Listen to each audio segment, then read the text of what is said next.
নমস্কাৰ মৰমৰ বন্ধু বান্ধৱীসকল, আৰু কেইযোৰমান হাতে বোৱা মাছৰাজ কটনৰ যোৰা লৈ মই আপোনালোকৰ মাজত উপস্থিত হ'লোহি। এই মাছৰাজ কটনৰ সম্পূৰ্ণ মাটিশালত বোৱা হয়।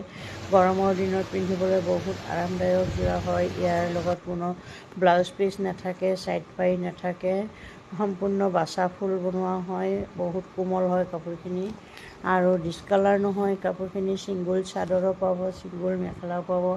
যদি আপোনালোকে এই ভিডিঅ'টোত কোনোবা যোৰাটো পচন্দ লাগিছে, ল'ম বুলি ভাবি আছে, অতি সোনকালে এই স্ক্ৰীণত দিয়া নম্বৰত যোগাযোগ কৰিব। স্ক্ৰীণত দিয়া নম্বৰত হোৱাটছএপ কৰিব বা কল কৰিব। স্ক্ৰীণশ্বট লৈ আমাক হোৱাটছএপ বা কল কৰি আপোনালোকে কাপোৰখিনিৰ বিষয়ে সুধিব পাৰিব। যদি ভিডিঅ'টো চাই ভাল লাগিছে, লাইক কমেণ্ট কৰি পেজটো ফ'ল' কৰিব। আজিলৈ আপোনালোকৰ ওচৰৰ পৰা বিদায় লৈছোঁ। Bye bye.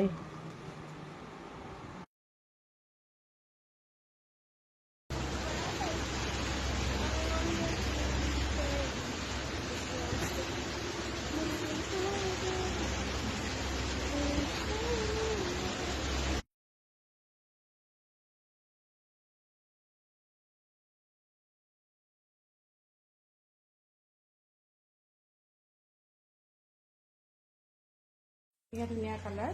ইয়াৰ 4 যোৰ আছে ইয়াতে। ভাল লগা যোৰ আপোনালোকে স্ক্ৰীনশ্বট মোলৈ পঠিয়াব।